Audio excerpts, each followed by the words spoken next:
In trading, knowledge is power, and lack of knowledge in what you're doing can be costly, very costly.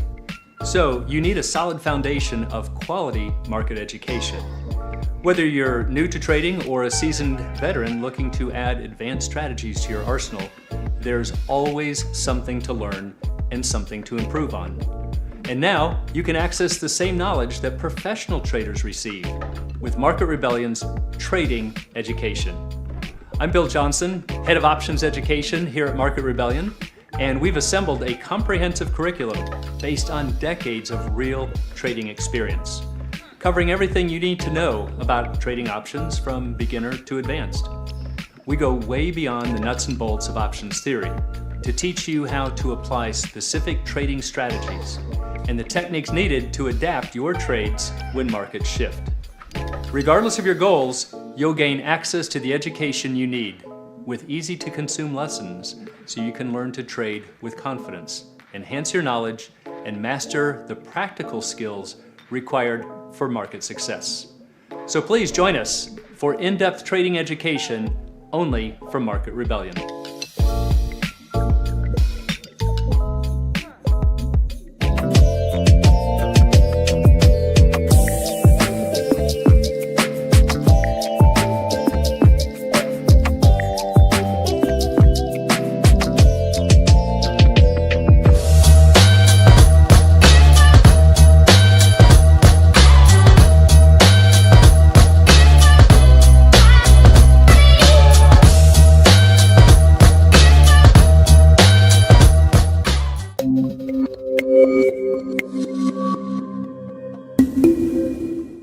Hey, good afternoon. Once again to all of our market rebels, welcome back to another edition of Coach's Corner. And we like to just bring you different topics and usually in the theme of options to help you make better decisions and become better options traders. And today, Stu, we've got another cool topic lined up. Excellent. A little bit of a surprise, but I know you get a lot of questions on it. We get it in Q&A. Mm-hmm. But I thought it would be a good topic because so many people, even people who work in the industry, get confused about this topic, and yet it's something that traders should at least have a reasonable grasp on. For a bunch of reasons. Yep. So here's the topic, and you're going to guess what it is by looking at our Chalk Talk question. Yep. Here we go. You got $10,000 worth of stock on margin. Mm-hmm. What stock value is required to trigger a margin call? Let's see here.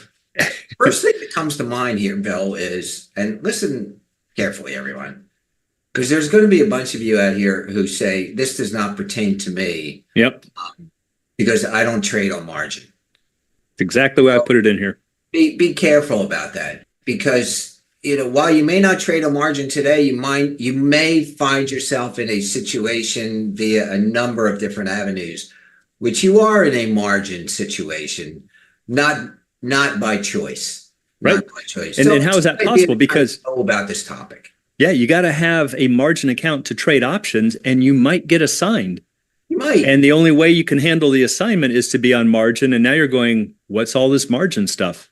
Yeah. How did I get a margin call? What is this? I don't understand. So you need to at least have the basics, even if you never plan to trade on margin, because in order to trade options, you do need a margin account. My head is going 1,000 miles an hour here. Let's see. I'm in this option position. I get assigned. I get stuck with the stock.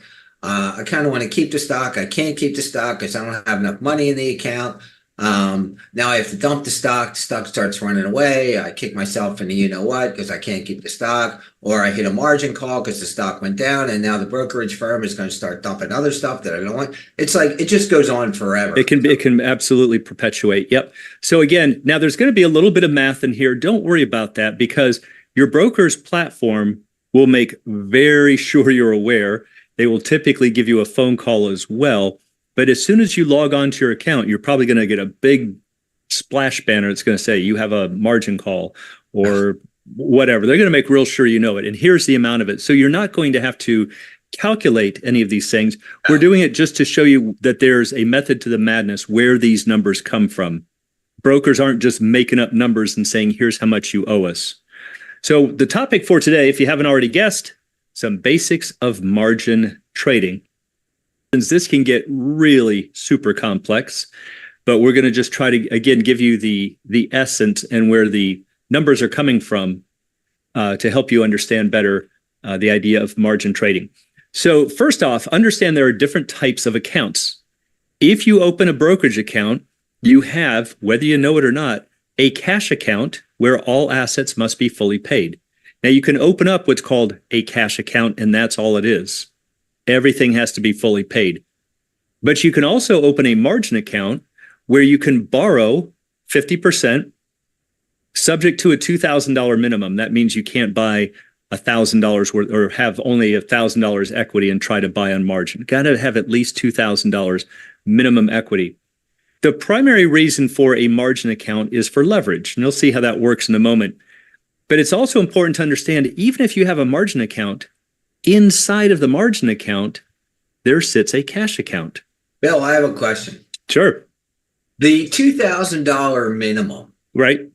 Does that vary among brokers, or is that across the board? Good question. And I should have said that is absolutely, it's a federal regulation. That's every broker is going to subject you to that. Got it. Yeah. Now, brokers can make any rules stricter, but they cannot relax them. So it's possible you could have a broker that says we require $3,000 or $4,000. The problem with that is that then they start losing a lot of competitiveness. So for the most part, they all tend to have the same requirements, but that is the bare minimum. So whenever you're filling out an account application, usually online, you're going to see something like this. Be a little checkbox, and it'll say, you must click on Add Margin Trading if you want to do it. And subject to approval. Now, they're not going to do a credit check. You're not going to get a hard pull on your records there, but they will. It's just really a separate set of paperwork they have to do, very small, just to say that I want margin trading. If you have chosen to have margin trading, it does not mean that you need to use it. So think of it a little bit like a credit card. Just because you have a credit card doesn't mean you need to use it. And if you do use it, it doesn't mean that you have to float a balance and pay interest. It just gives you that ability. So that's an important thing to understand. So let's find out a little bit more about some of the details and some examples of margin trading. But before we do, Stu, reminder for all of our traders out there, marketrebellion.com/get started. Great way to get started with your options trading careers. A lot of great videos, articles, and things to help you build a really firm foundation. And Bill, isn't it also true that idle cash sitting in an account can, depending on who the broker is, pay an interest rate to you as the client? Oh, sure. Yep, absolutely. And that rate will vary. That rate will vary too, but you could be sure it's going to be a lot less than the margin rates that they charge you. For sure. For sure. They're in the business of making money, not losing. They're not going to loan it to you at 3% and let you park it in the money market at 5%. Right. That'd be a great deal. So let's talk about some of the basic benefits of margin. One thing is that you will reduce the chances of what are called account violations. I'm not going to talk about them here, but you have what are called liquidations and free rides. They're related topics, but they are different. They're super easy traps to step into in a cash account. So, and a lot of traders don't know this until they finally get locked out of their account with what's called a CUF, a cash upfront restriction, for 90 days. They can only do closing orders, and they're going, what happened here? Well, that's because you didn't understand the mechanics of a cash account.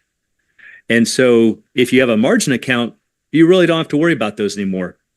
Another benefit is you can withdraw cash against the account. So let's say you need whatever, $10,000 you're going to put down on a car. If you want to put that on a credit card, you'll never climb out of that debt, right? At 29% interest that some of these guys are charging. But these are secured rates. So a lot of times they're a whole lot less. I'm really surprised in today's markets that some of them, we'll look at some rates in a moment, but they're still typically a lot less in credit card rates because they are secured loans. They're secured by the assets in the account. The primary reason, if you hear a trader who says, oh, I trade on margin, it's because they're looking for leverage. And Bill, when you say assets in the account, just make sure everybody knows the assets in the account are stock, right? Could be stock. Well, you could have, just if it's a marginable security, it could be bonds. Could be the product that you own has a value to it.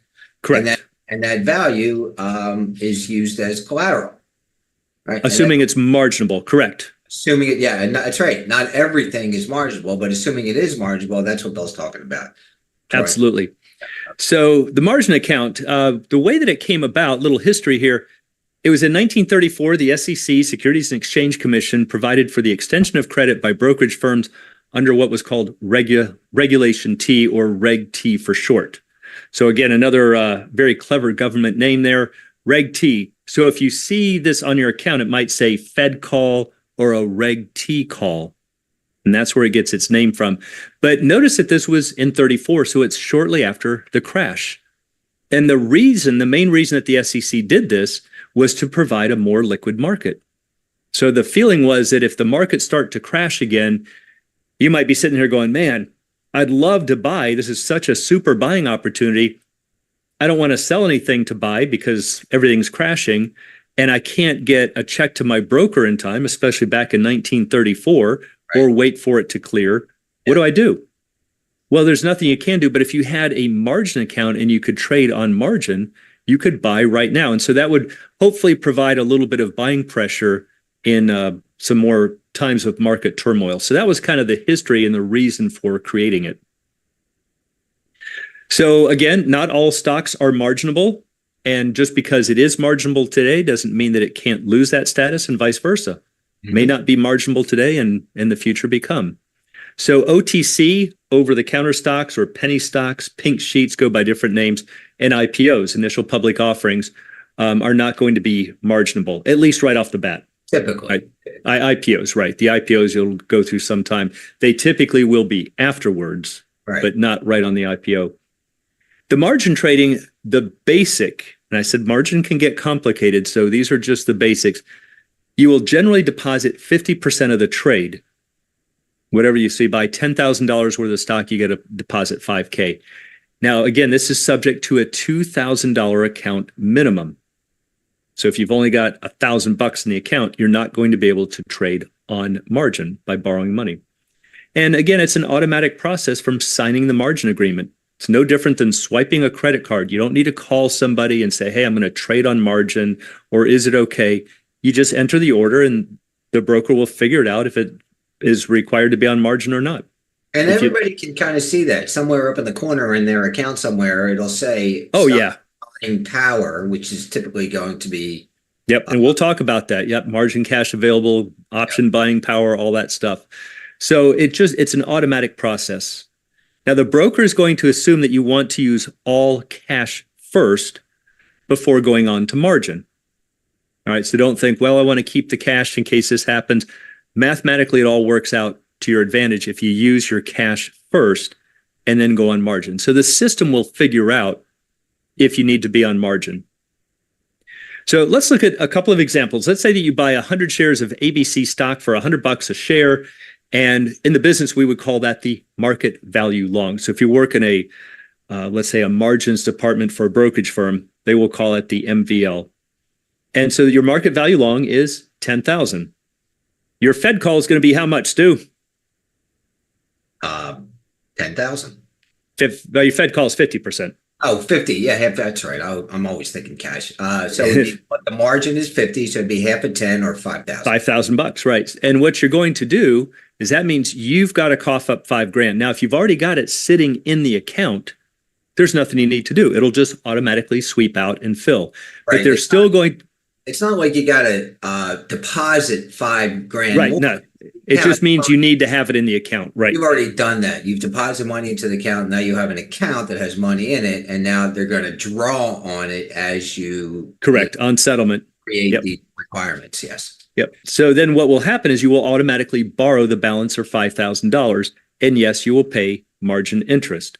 Now, by paying 50%, or let's say owning half of the shares, you can think of it that way, you're getting 2-to-1 leverage. You are. And that's because you're receiving 100% of the stock gains for only 50% down. Okay, so that's the way that works. Here's the slide. I have a dumb question. Sure. Are you receiving, can you go back one? Are you receiving 100% of the stock losses? Yes, you are. Keep that in mind. We're going to look at that. It's always a double-edged sword here. Yeah, the leverage is nice, but listen, like everything, right? There's always the other side. You're going to You're get just changing your 100%. deltas to a delta of 2 instead of 1, or 200 instead of 100, right? Now, here's some of the rates, and you can see that most brokers put them in little buckets like this. They'll give you a little better rate for higher margin balances. Can't imagine why. But we went through and listed some of them. Robinhood, surprisingly, was the cheapest, 6.75, and down to 6.25 for, actually, it starts at about 100 grand and up. But there's a number. Interactive Brokers is pretty cheap. Yep, and they you actually see their ads. And that's what I was saying before. Like you'll receive interest on their idle cash, and it's kind of the same idea here. They're going to charge you lower rates as well than some of the other people like you see here. Yep. Now the highest Wells Trade. Look at this, 14.25. This might as well be credit card rates. I mean, I can Crazy. borrow money at 14%. And you think Sign me up, the Bill. markets are returning on average 10%, Yeah. and you're going to pay commissions or at least for options, pay commissions, and with stock paying 14% interest and think you're going to beat it? Can I get in line for that? I want to do Yeah, that. exactly. Right. I'll be right behind you on that deal. Exactly. But anyway, we can see, I went through and did the average here in Excel, comes up to just about 11%. So that can give you some kind of a benchmark to see if your margin rates are above average or below. All right, so let's look at some Look at these numbers, people. Just take a moment and take a deep breath and take a look at them. And these are big brokerage houses, Tasty Trade. Oh yeah, look at the Citi. Charlie Schwab. Charles Like Schwab. it's the old Thinkorswim. I'm surprised. Look at Schwab at 13. Unbelievable. I Man. know. Unbelievable. E-Trade. Yep. Yep. So let's take a look at some examples here. So let's look at what equity is. That's the term that they use in the brokerage business. You probably heard it with your house too. It works exactly the same. So in my example, we had market value long of 10,000, but you borrowed 5,000. Mhm. And in the business, we call that the debit balance. Mhm. So we're going to subtract off the debit, and market value long minus the debit equals your equity. So you can think of equity as what you own minus what you owe. So you're owning or controlling $10,000 worth of stock. Now you might make the argument, well, I don't own it because I didn't fully pay for it. Well, that's true, but that's just to kind of help people understand what equity is. You are receiving, you're in control of all of those gains and all of those losses. So it's as if you owned it. Yeah, you have the stock. You own the stock. That's right. And that you just happen to owe this debit balance. That's right. You buy 5,000 shares. You have 5,000 shares. No matter how you're paying for it, you have 5,000 shares. Correct. Yep. So here's the first thing to understand about why it creates 2-for-1 leverage.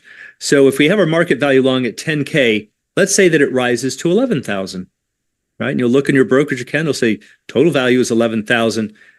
Assuming you're not paying periodic interest and paying down this debit, we're going to assume it's going to stay reasonably constant in the short run, would still show 5,000. But notice we've gone from 11,000 minus 5,000 to 6,000 equity. Yeah. So look what happened. We went from 10,000 to 11,000 increase in market value. That's a 10% increase. But And- your equity, Just to be clear, what happened was the stock went up, right? I mean, yeah, stock went up. That's it. That's all that happened here. Now, this could also be, not to complicate it, you could have 10 stocks on margin, and it would just all get wrapped up into this bucket of market value long. So, but to make it simple, I'm just going to use one stock. But that could really be 5 stocks. It might be 100,000 market value long. The could put you just one. As a point, it's exactly what it is, right? It's your portfolio of market value long. So you can see that if that increases 10%, your equity increases 20%. So if you shut everything down, sold it all, paid off the debit, you would be up 20% on your money, 2 times the change in the stock's price. But as we said, it's a double-edged sword. Let's say it went down to 9,000 instead. That's a drop of 10%. What happens to your equity? Bang. Big hit. Hate when that happens. Hate it when that happens. You're down 20%. So again, this is the basic reason for using margin for traders. They're just trying to get some leverage. Now, the real gunslingers might buy the 2x funds or the 3x funds and try to use margin margin cash to pay for these and try to really bolster that leverage. But that's the basic idea for using margin. Okay, so with that little background, let's move on. Before we do, please remember marketrebellion.com/get started. I can't emphasize so many good videos, articles on there to give you a good foundation with options. So let's talk about a margin call. Dreaded. There's actually a movie called Margin Call. Wasn't very good, but yep, number of years ago. So it is a well-known thing, and anybody who's ever traded on margin knows all too well, probably, about margin calls. Yeah, this is not when you get a margin call, everyone. It's not good. It's definitely not good. Things are not going the way that you had anticipated they will be going, and you're getting a call from the powers that be that are running the money saying, Yep. "Yo, dude, you owe us money. Over here. Cough it up." So we said earlier that your equity must begin at 50%, but it's allowed to drop, right? You can't say, I started at 50, it's gone to 49.5 and you owe money. They give you a little bit of wiggle room, but only so much. If it falls too far, you'll get a margin call, also called a maintenance call. Now, we're going to find out where those levels are, but the NYSE, New York Stock Exchange minimum is 25%. But as always, brokers are allowed to make rules stricter. Most brokers, I don't know of any who are over this or even under this, most of them are going to be at 30%. So they give themselves a little cushion. I'm sure they'd love to be at higher percentages, but again, then they lose their competitiveness. Right. They'll say, hey, I'll just go over to this broker. He's only going to require 30%. So again, it's kind of a balancing act. And you're going to find that what's called the house percent is probably going to be 30% at your broker. Now, you might have a concentrated position. You've got a big portfolio, but 70% in NVIDIA or one stock. They might say, okay, that's a concentrated position. We're going to require 50% or 70%. Remember, brokers can make any rule stricter. Bill, can they change that number on the fly? They can. We're going to talk about that in a little bit. They absolutely, and that can be another reason to be very careful about margin. Okay. Absolutely. So hold that thought. We've got a slide on that. So let's talk a little bit about this equity percent. That's something else you'll see on your platform. It'll say, what percent are you? If you're not on margin, it's going to say 100%. But in my example right here, our equity is 5,000. We're going to take the equity divided by the market value long, and that's 50%. We're in, let's say, in balance. According to Reg T, we need to have 50% equity, at least at the start. Okay, so that's how you're going to start out. But now let's answer a really interesting question. At what level will you get a margin call? How far can it fall? Now, this is something your broker will probably not show on your platform. If you call the broker, they can probably calculate it for you and tell you. But it's a good idea to have a pretty good estimate of where that line is. If you find the right person, that is. Well, that's wouldn't be the first time that people get bad information, which again is why it pays to understand it. Yes, absolutely. So if the broker requires 30%, you have to take what's called the complement. I said there'd be a little bit of math.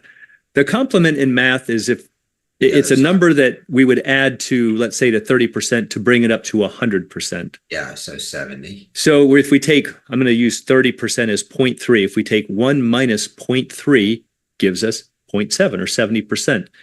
That's the complement, because 70 and 30 equals 100. So what you're going to do is you're going to take that debit balance divided by that complement. So in this example, it would be 5,000 divided by 0.7 or 7142.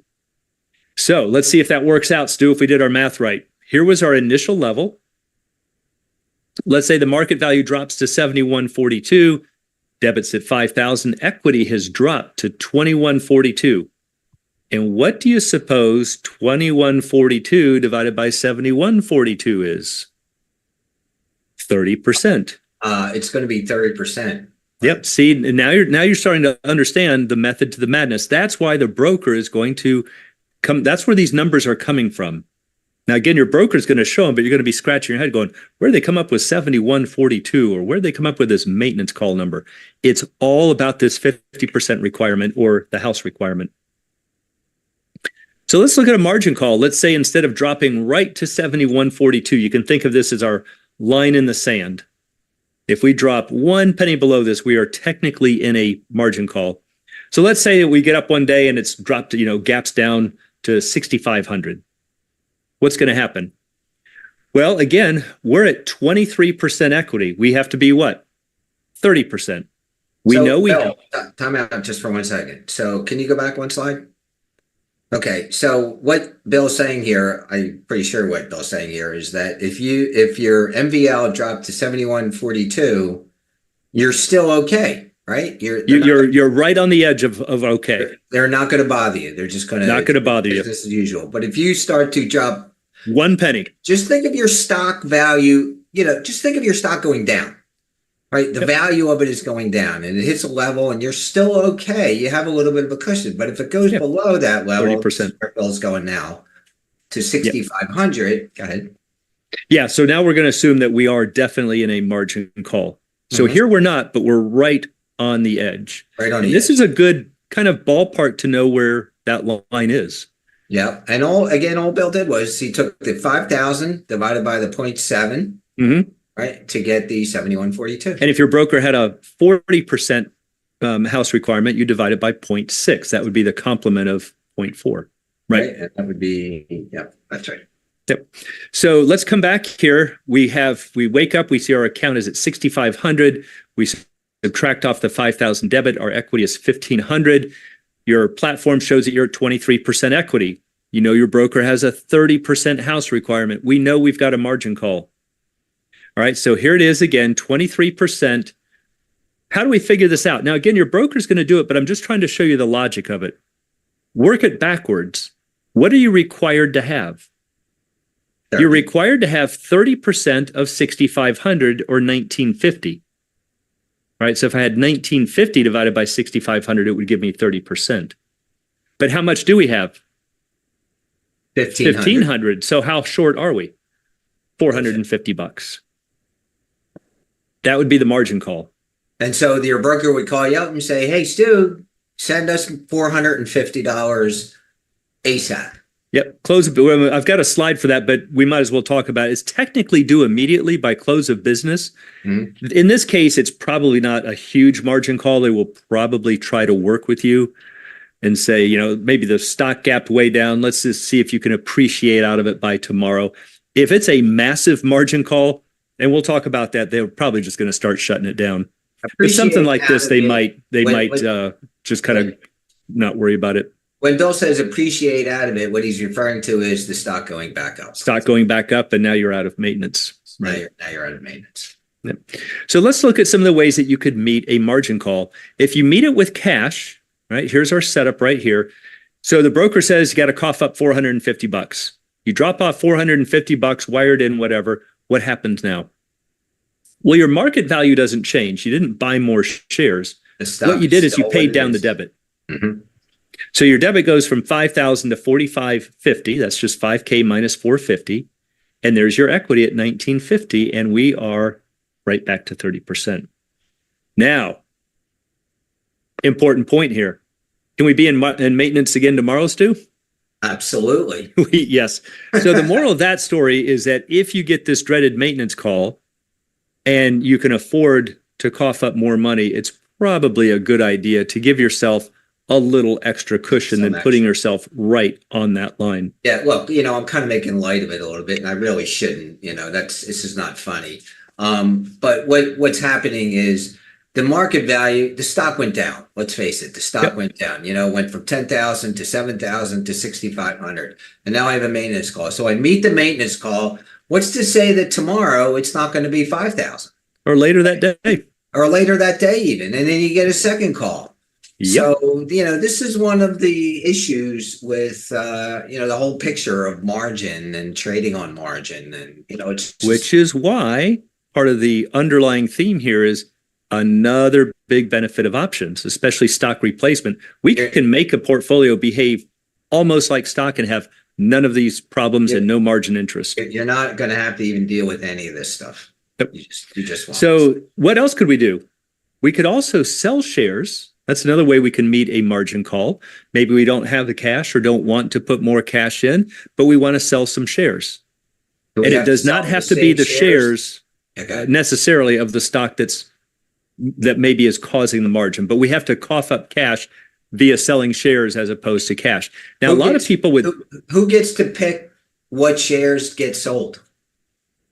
if the broker gives you a call and says, "Hey, Stu, you've got a margin call," and you go, "I'd like to settle it by selling shares," they'll say, "Okay, what would you like to sell?" They will give you that choice.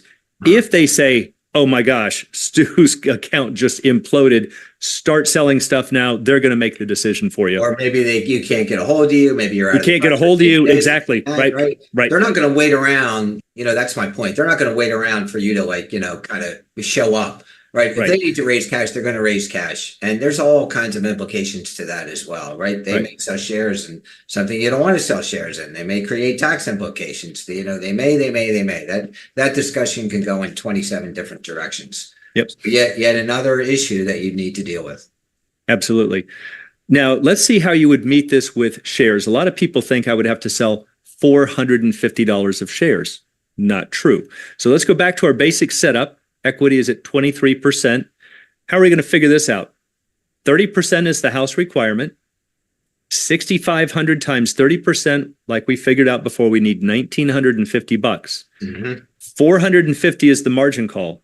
The way that we figure out the shares is we need $450 margin call divided by the house percent is $1,500 worth of stock. Yeah. And here's the way the math works out. Market value long goes to 5,000, right? It was 6,500.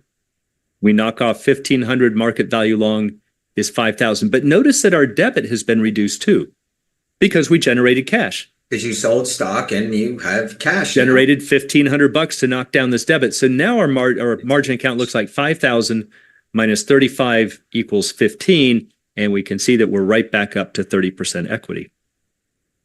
Okay. Now, what are some of the risks of margin calls? Well, as we mentioned before, they are technically due immediately, and that means close of business today.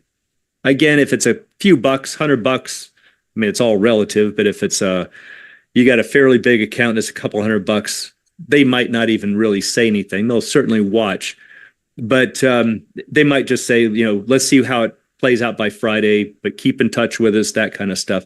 But technically, they are due immediately.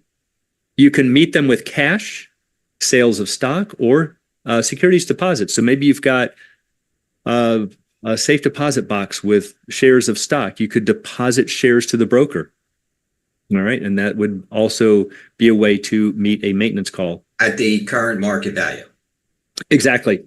Now, the broker is not required to give you notice for a sellout. This is a little bit about what you were talking about, Stu, and this kind of catches people by surprise. If it's a big down day and you see that the broker might say, "Hey, you've got a concentrated position, it's completely imploded, we're just going to start shutting stuff down. We're not even going to give you the courtesy to even try to call you. We're just going to start selling out." So one of the morals of this story is if you think that this might happen, or maybe you've been inching closer to that maintenance call, you can call the broker and say, "Hey, if I end up in a maintenance call, could you please sell security A or A, B, and C first before anything else?" I would definitely make sure that they know if you have a preference. Otherwise, they're going to do the choosing for you.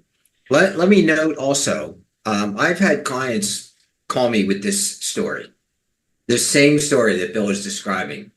And the broker agreed to give them that heads up. Yep. And what happened? No, all deals are off. They didn't get it. Oh, sorry. Didn't get it. No, we had to cover it. My boss. Yeah, we had to cover it. So, again, you kind of know what kind of pool you're swimming in here. Absolutely. Now, the reason for this is that according to FINRA rules, that investors borrow individually, but brokers loan collectively.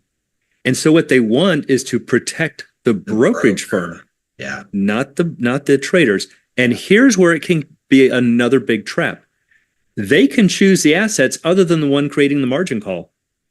So now think about this. Let's say that you've got, isn't it? Oh, yeah. Let's say you've got, I'm just going to use letters so we don't think that people are trying to give hints or anything. We've got A, B, C, D, and E stocks. And B, C, and D are going through the roof. Everything's going fine. Yeah. But A is tanking. Yeah. And that's really the one that's driving the account into maintenance. If it were up to you, you'd probably shut down A. You might. And they might go, nope, we have far more loans out in B, C, D, and E. So to us, they pose a bigger risk. We're going to sell you out of those. So they end up making you hold the thing that's creating the margin call, and they sell out all your good stuff. I mean, you talk about a double whammy. Doesn't really seem fair. It doesn't seem fair, but this is why right here, that rule. So the big danger is that you're most likely selling at the bottom. Now, a much bigger trap is that the broker can change requirements. I think you mentioned this before. So let's say that you have, and that's the 30% that you're talking about, right? Exactly. 40, yep, 50, call them 60, the house 70, requirements. 80. Yep. So let's say that you have, I don't know, maybe something like a GameStop. Remember when it was at 600 volatility, went from kind of whatever up to 600, and they're going, man, this thing is just bonkers. Even though it's moving in your favor, they might say, you know what? We're going to make it an 80% margin requirement because it's just all over the map. So you log onto your account yesterday and you say, oh, I'm at 75% equity. I'm golden, no problems whatsoever. And yet that same day you get a phone call and they say, you got to cough up a check for $100,000 today. And you go, why? Well, we just changed our house requirements. You don't have enough equity. Another strong case for doing stock replacement. I've had to make those calls, Stu. They're not fun. And brokers can change that on a whim.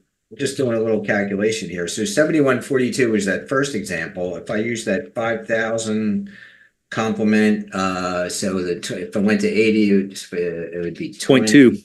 0.2. Oops, 5,000 divided by 2, which really needed a well, it would be 5 times that. It's 1/5, so it'd be 25,000. You know, it's just crazy stuff, man. Yeah. You got to cough that up. Now, all of these numbers are coming from what's called excess equity. And if you understand this, you'll understand your option buying power, cash available, check writing ability, all that kind of stuff. So let's say this is our basic setup that we saw before, and the market value goes to 12,000. Subtract off the 5,000 debit, you've got 7,000 equity. But what's required? How much equity are you required to have at 50%?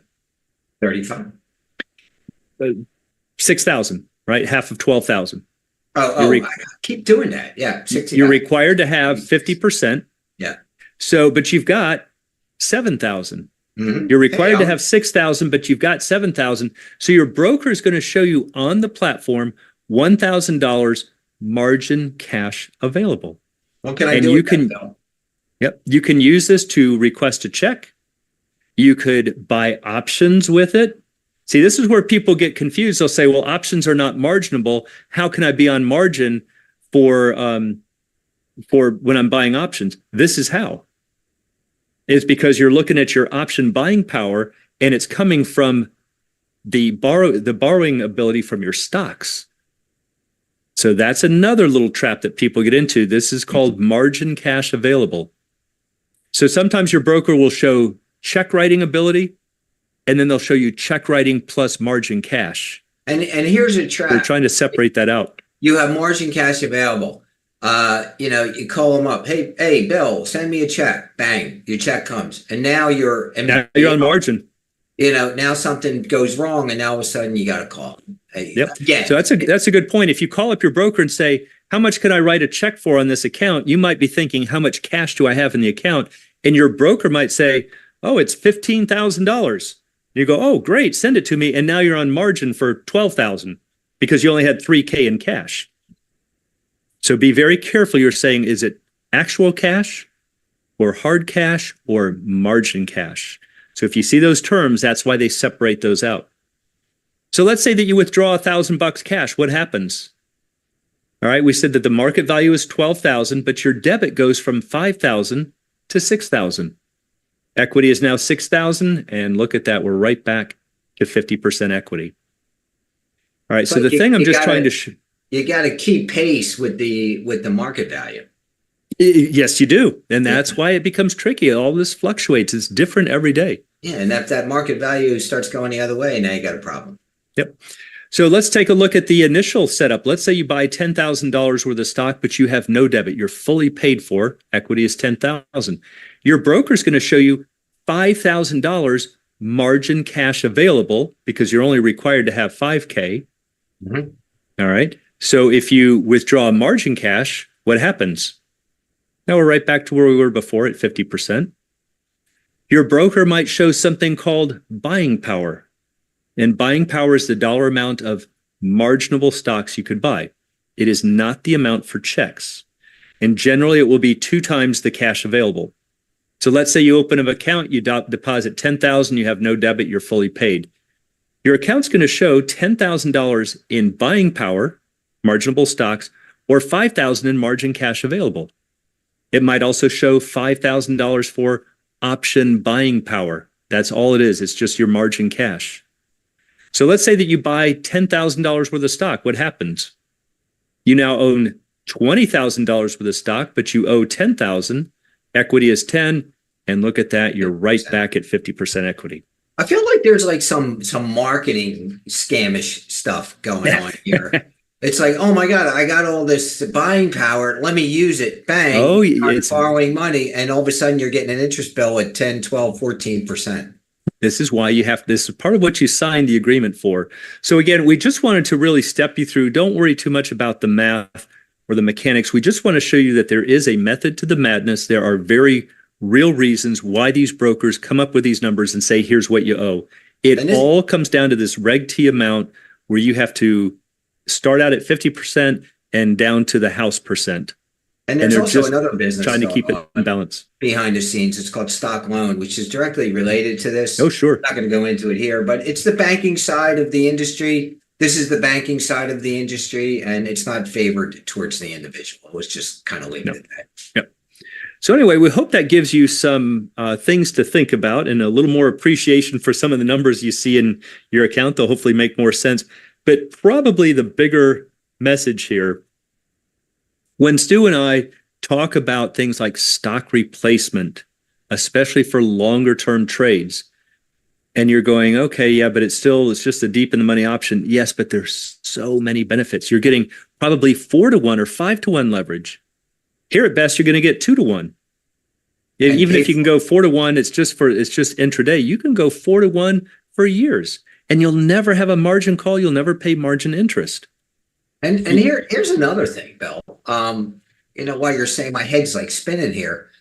So yeah, if you buy that stock replacement, you're going to pay that little bit of premium and extrinsic value, and part of that is interest rate driven.